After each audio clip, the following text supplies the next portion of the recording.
there's a great article that is called "Why You Hate Contemporary Architecture." Yes, you've shared that with me before many times. So let's I will just quickly cross that off on the David Bingo map. But the idea is basically that a lot of modern architecture is very sophisticated and highly technical, and takes a lot of resources and planning and complicated computers to do the planning. And people end up not liking to live in those buildings. They end up not really liking to look at them, apart from kind of the theoretical aesthetical value. Like a sleek and slender and shiny skyscraper looks impressive, but it's not something for your heart or whatever. But the thing that I always get with developers who argue for this kind of symphony approach, this over-architected approach, is it works on all the levels except for the ones that humans care about, basically. And if you work in that system, or maybe this other system that Pascal is currently trapped in, is that everything makes sense and you still don't like it. And why is that? Yeah, that's a good question.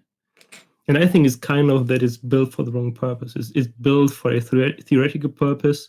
It's built for a theoretical community of people contributing to something, but it's not built ground up for the people who are actually supposed to use it. And this is kind of one of the lines in this article that I keep going back to, is that people do not like living, or even if it's like an office building, or if it's like a government building, it impresses a kind of feeling into the people using the building, because a building is something that you use. You need to go into that. You need to do business there. You need to whatever, and there is a difference that you feel in what the business or what the building is telling you.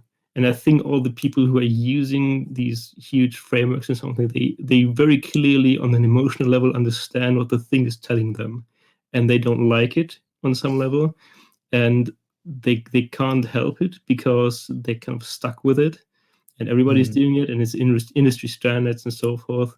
But everybody is wondering why people end up being like there's this kind of mid-career despair in programmers often, where they end up, this is one of the things we mentioned last time, that people kind of end up always going into the management roles.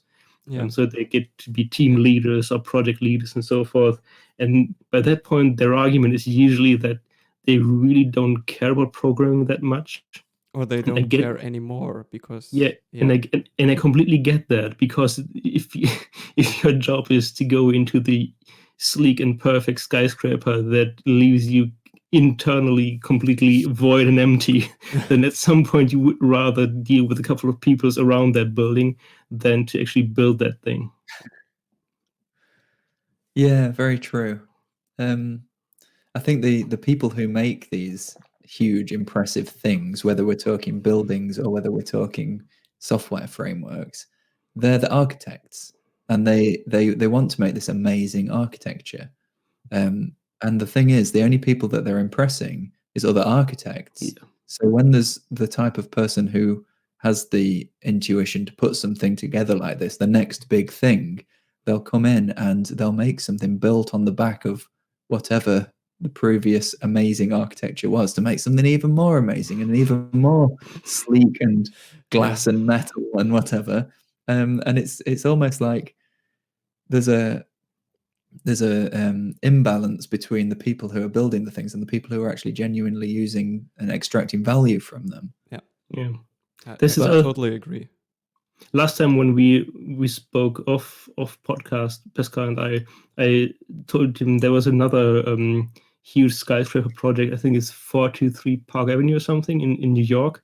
A very, very visible, very well known skyscraper, like high quality condos, and I don't know, like one flat there cost like 70 million or something ridiculous. Pretty like expensive, that. Yeah. Very expensive. And so this is something like a prestigious, over the top, whatever skyscraper. And the article was about how people, now that they have to stay home, so the people living there, now that Corona hit or COVID hit, they actually have to live longer in those apartments. and they suddenly noticed that building sways and creaks, for example.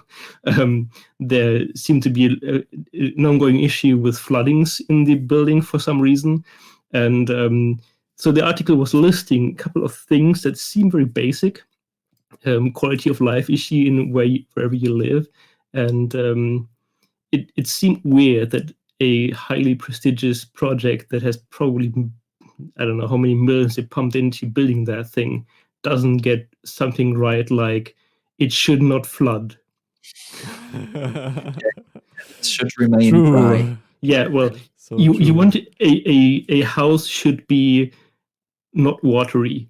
That's that should be at the top of the unit test. It should be, yeah, right. There should be a test for that, and there probably was a test for that. Maybe they had like a simulation, and the simulation told them that everything is fine, but there was nobody there who actually cared about how to make buildings that don't flood. And when I'm talking, you know how that looks in software, because unit tests are very often just used as like a fig leaf that people just slap them on. Well, we have tests, so that should probably be fine. And then stuff happens, basically.